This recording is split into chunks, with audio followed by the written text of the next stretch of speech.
Welcome to the Moth podcast. I'm Chloe Salmon, a director at the Moth, and your host for this episode.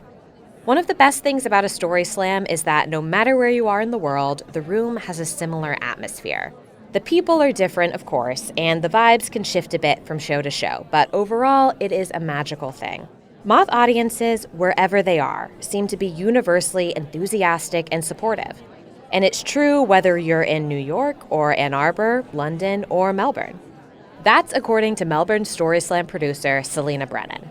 And in this episode, we're going to showcase two of those stories, as well as reflect on the legacy of Cal Wilson, longtime Melbourne Story Slam host and an important part of the Moth family and Melbourne storytelling community. In Melbourne, as with any Moth Story Slam, there are stories of loss and hope, romance and tragedy, and, especially in Melbourne, comedy. That's according to producer Selena Brennan, who says there are a lot of funny stories with self-deprecatory slants that often reflect the laconic or larrikin personalities of the storytellers. First up, we have Elizabeth Gray, who told this at a Melbourne Story Slam where the theme of the night was education. Here's Elizabeth live at the Moth.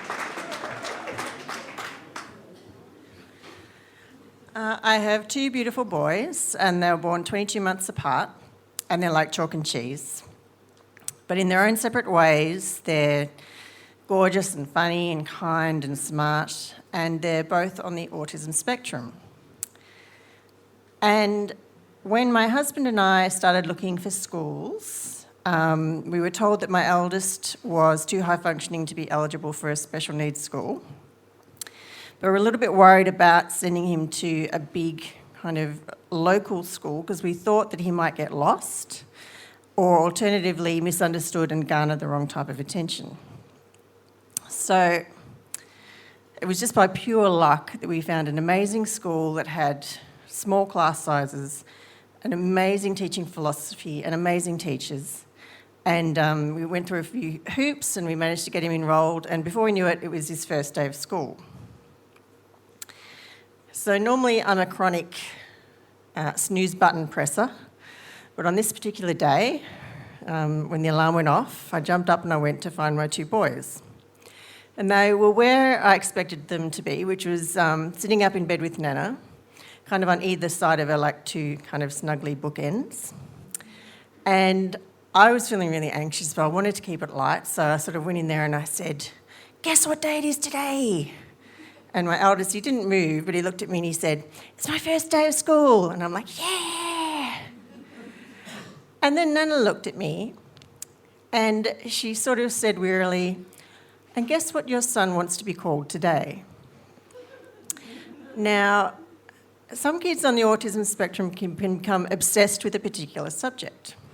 So at the time, my son's obsession was space. Everything was about space. And on the holidays, every day he'd wake up and he'd want to be called a particular planet.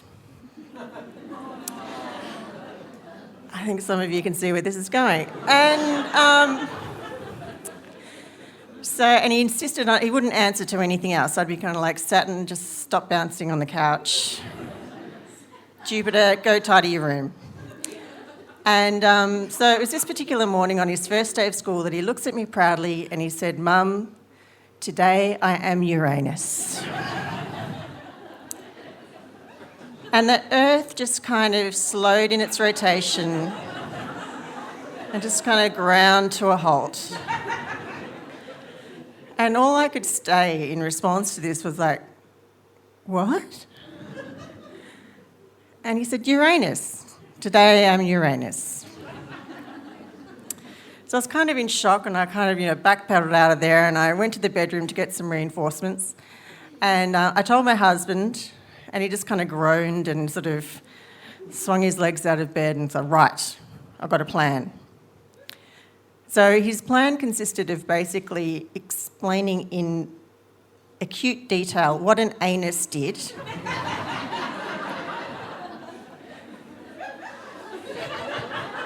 and what came out of it. And there was a lot of poo jokes and there was some, tickling thrown in. And so at the end of it, he stood up and he looked triumphant and he said, "So, do you still want to be called Uranus?" And my eldest son looked at him like he was crazy and said, "Yes, because that's what I am today." So kind of threw up our hands in despair and continued on with the day. So all of the breakfasting and getting dressed was done a lot quicker than usual. And then it was time to go. So the plan was my youngest would stay with Nana, and that my husband and I would take our eldest to the bus. He would take the bus out to school, and then we would meet him there for a morning meeting. So it was on the way to the bus, and I just couldn't stand it. And I just turned to him. I turned to Uranus, sitting in the back seat, looking very small. And I said, right, that's it. I've had enough. I don't want you to be called Uranus. I want you to be called by your real name today, and that's it. No argument. And he kind of looked at me and his little lip wobbled a bit and he said, okay. And it was one of the times in my parenting career where I felt absolutely relieved but shite all at the same time. So it was time to put him on the bus and I gave him a big hug and I sort of grabbed him and I said, make sure you don't take your seatbelt off in any circumstances. And on he went onto the bus. So then my husband and I drove out to the school and it was about a 40-minute drive and we get there and the bus arrives and all the kids pile off. My son's not there. The bus driver gets off, still no son. So we're starting to really freak out. It's like, what if he got off at another stop and no one realised? What if he's got into another dimension and no one realised? So we sprint onto the bus and there he is, sitting there by himself. And he looks at me and he's like, what are you doing here? And I'm like, what are you doing here, still on the bus? And he's like, you told me not to take my seatbelt off. I didn't know whether to laugh or to cry. So then we drove home and then began the longest 6 hours of my life. And it was like, maybe I started him too soon. Maybe he should go to a special needs school. What if he gets bullied? What if he doesn't make any friends? And all of these sort of negative thoughts were just spinning around in my head. And finally it was time to pick him up. And he got off the bus and I gave him a big hug. And as I was strapping him into his car seat, I realised he had something in his hand. And I said, what have you got there? And he looked a little sheepish and he showed it to me. And it was a perfectly round cardboard cutout of the planet Uranus. And I said, who gave that to you? And he said, the teacher gave it to me. And I learnt 3 valuable lessons that day. And the first one is worrying about your kids when they're in someone else's care is useless. It just gives you a sore tummy and nothing else. Secondly, my son will always find a way to let his unique light shine through. And thirdly, there will always be people around who want to see him shine. Thank you.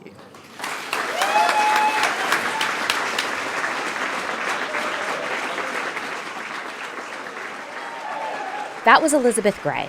Elizabeth has been a short story writer most of her life. However, since getting on stage at the Moth in October of 2016, she's fallen in love with storytelling. She lives in Melbourne with her husband, 2 sons, and 2 cats.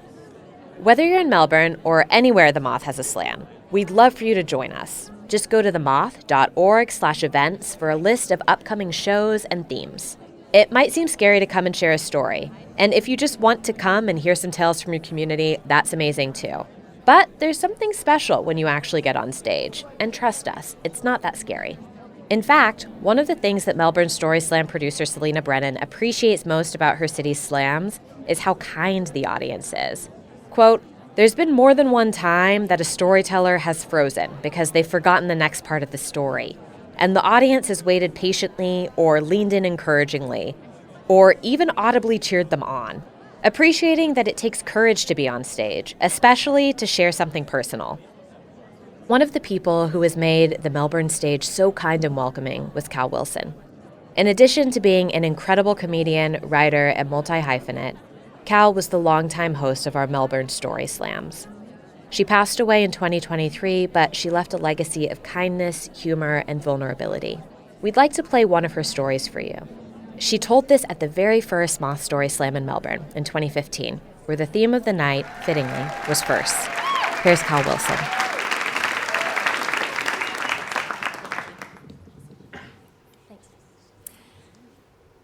By the time I had my first swimming lesson at the age of 5, I was already terrified of the water. I don't really remember how it started. I think I was held under the water by an older kid. All I remember is always feeling the panic and the terror and water being forced up my nose, and I just hated the water. But I eventually learnt to swim at the age of 43. So 38 years in between, it makes me sound like a slow learner, but I spent those years just avoiding the water because I just hated it. I would make up any excuse. I didn't like the beach because the sand would get on my book, but really I was just scared of the water. And we had school sports at high school and everyone had to go in the swimming, and everyone else swam a length, but they made me and 3 other losers swim a width. And I got 2 strokes in and I stopped and I ran the rest of the way. And I still got last. So I've always been scared of the water. And then when my son was born 6 years ago, the thing, by the time he was born, I was used to it being a part of my identity as an adult who can't swim. And it became like a mildly interesting fact to start a conversation with at parties. Like, as an adult, if you go, I can't swim, everyone's immediately like, really? How come? Why not? And they start interrogating you as if you've made it up. But the thing is, if I was going to invent something about myself, I would make it more interesting than not being able to swim. I would have said something like, I'm really good at archery. I'm a magnificent archer.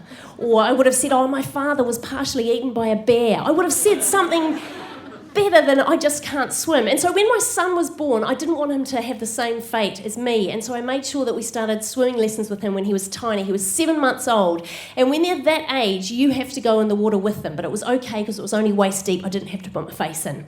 And at that stage, when you are swimming with a baby, all you're basically doing is you're just swishing them around. It's like you're washing a marrow. There's nothing very much happens in the swimming lesson, and then they get a bit older and they start to do more stuff like crawl off a mat into the water and you catch them, and I dropped mine. I caught him again. I got him out of the water and I was panicking and I kind of fished him out of the water and he came up with a smile on his face like he was Esther Williams at a water ballet. I was like, we are not the same person. And he's loved swimming ever since. And last year when he turned 5, I had this revelation that he loves swimming so much, he loves the water so much that I am going to be spending a lot of my time with him in the water. And I was like, as his parent, I should be able to enjoy that, and I should also be able to rescue him if something goes wrong. And I should be able to swim. Also, the secondary reason was I can't let my 5-year-old beat me. So I started having swimming lessons last year at the same swimming school as my son, which was a very levelling experience. We weren't in the same class, obviously, because that would be weird. But we were in the next lane to each other, and it's a weird thing. It is a weird thing to look around a pool that is full of swimming lessons and realise that there are 50 people in that pool, and you are the only person who is older than 5. And you also think, don't think about what's gone in the water. So the first swimming lesson I had, I was terrified, and it sounds so stupid, but I was terrified. And the teacher went, it's okay, all I want you to do is put your face in the water and breathe out. And I was like, that is the worst thing you could ask me to do. And so I put my face in the water and I freaked out and I stood up again, and she went, I know what your problem is, you've got to breathe air out your nose. And I went, what are you talking about? It was a revelation to me. I had no idea. I had no idea you were supposed to blow air out your nose when you swam. I just thought you guys were better at dealing with the horrible torment of having water forced up your nose. I thought everyone just dealt with it. It was like, it feels like shit, but I'm fine. And so she cured me. She cured my breathing. It was amazing. The first swimming lesson, I did like 5 metres with a kickboard, breathing, and I felt like Ian Thorpe. I was like, obviously an Ian Thorpe with lowered expectations, but an Ian Thorpe, right? And I was like, that's it, I'm cured, I can swim, I can totally do it. And I went back to the next lesson thinking that I was not afraid of water anymore. But this thing happens when you've been afraid of something for so long, even though intellectually you know you don't have to be frightened of it anymore, your hindbrain doesn't believe you.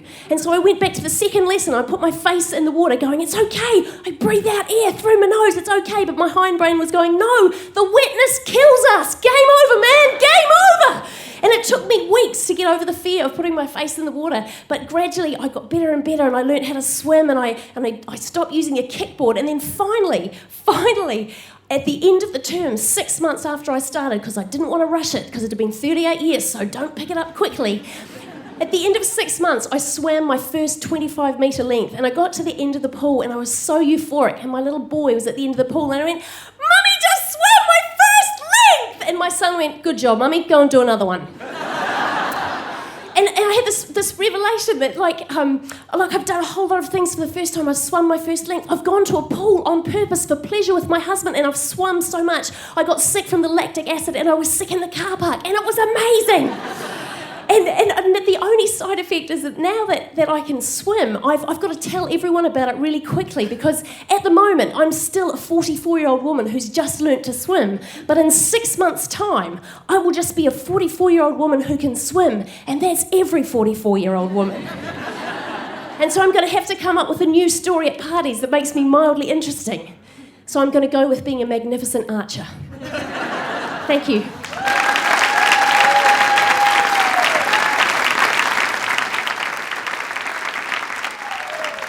That was Cal Wilson. Originally from New Zealand, Cal was a much-loved comedian, storyteller, writer, and actor whose talent, generosity, and friendship has been at the heart of the Australian comedy scene for the past 2 decades. She became one of Australia and New Zealand's best-known comedians and regularly appeared on TV in shows such as Would I Lie to You?, QI, I'm a Celebrity, Get Me Out of Here, her own Netflix stand-up special, and most recently as co-host of the Great Australian Bake Off. She died after a short illness in 2023 and is widely missed by all those who knew and worked with her around the world.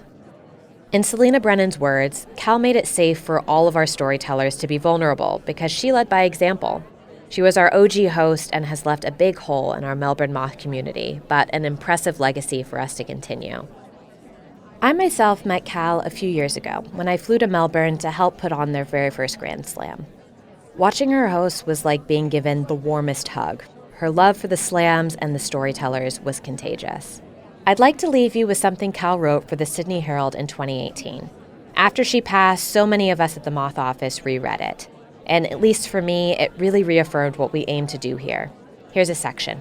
Stories connect us. They show us we're not alone. Telling a story can take the power out of a secret, lift a weight off your shoulders, or give you courage. There's nothing like seeing someone discover how funny they are, or share something real and painful, and have a whole audience shout love back at them. We'll have a link to Cal's full article in the show description, along with information on how you too can share your own story and hear the stories shared by others. That's it for this episode.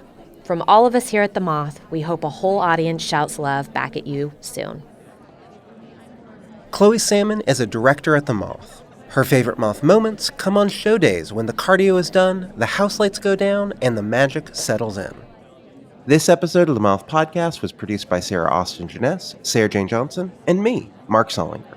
The rest of the Moth's leadership team includes Sarah Haberman, Jennifer Hickson, Meg Bowles, Kate Tellers, Marina Cluche, Suzanne Rust, Brandon Grant Walker, Leanne Gully, and Aldi Casa. The Moth would like to thank its supporters and listeners. Stories like these are made possible by community giving. If you're not already a member, please consider becoming one or making a one-time donation today at themoth.org/giveback. All Moth stories are true, as remembered by the Storytellers. For more about our podcast, information on pitching your own story, and everything else, go to our website, themoth.org. The Moth Podcast is presented by PRX, the Public Radio Exchange, helping make public radio more public at prx.org.